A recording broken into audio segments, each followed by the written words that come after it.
This was my first official journey to the continent of Africa.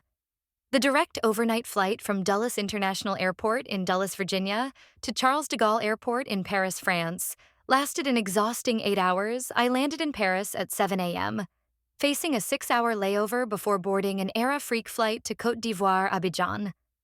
The flight to West Africa added another 8 hours to my travel time, and I finally arrived at 9 p.m. in West Africa. I was completely worn out from the lengthy trip and feeling quite irritable, and the native airport staff didn't make matters any better. As a result, they witnessed a side of me that wasn't very friendly.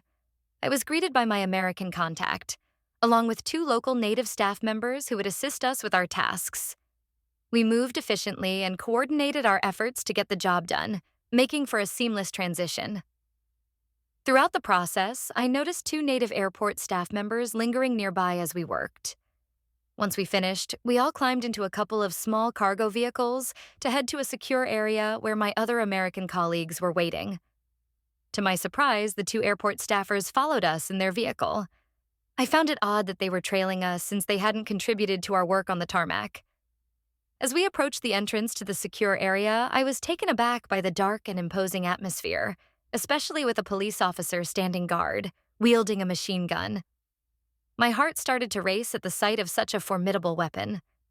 I certainly hadn't been briefed on encountering a machine gun during my trip briefings. I took a deep breath to steady myself and smiled at the officer, who returned it.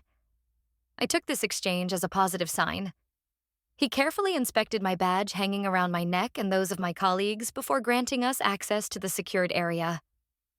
The 2 local staff members who handled most of the work on the tarmac and in the secured area moved effectively and completed our task promptly. I rewarded them with a generous tip. However, the other 2 native airport staffers stood idly by and did not contribute. So naturally, I didn't tip them. Suddenly, the 2 airport staffers who had been standing around approached me, became visibly angry, waving wildly and yelling at me in French. Although I didn't understand the language, their anger at me was unmistakable. Already exhausted from a sleepless night and suffering from jet lag, I had no patience for their outbursts. I started yelling back at them, my eyebrows furrowed, eyes bulging, lips tight, and my hands flailing in the air, filled with exasperated anger. I exclaimed, "Oh, brother, give me a break. You didn't do any work, so why should I tip you?" "Why?" One of the local staff members translated my words to the men in French.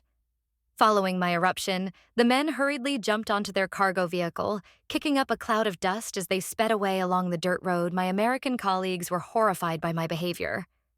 Meanwhile, back in Washington, D.C., detailing my experiences from the trip to Abidjan during the debrief, it became clear that my supervisor had already been informed about my unprofessional conduct. Yet, he chose not to mention it until I did, seemingly assessing whether I would candidly acknowledge what had happened in Abidjan at the airport. After recounting the events that unfolded at the airport, his sharp response, laced with a subtle jab at my behavior, truly took me off guard.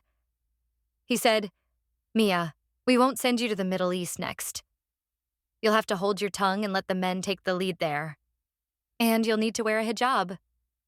I'm not sure you'll manage to stay quiet in the Middle East." We both erupted into laughter at his remark.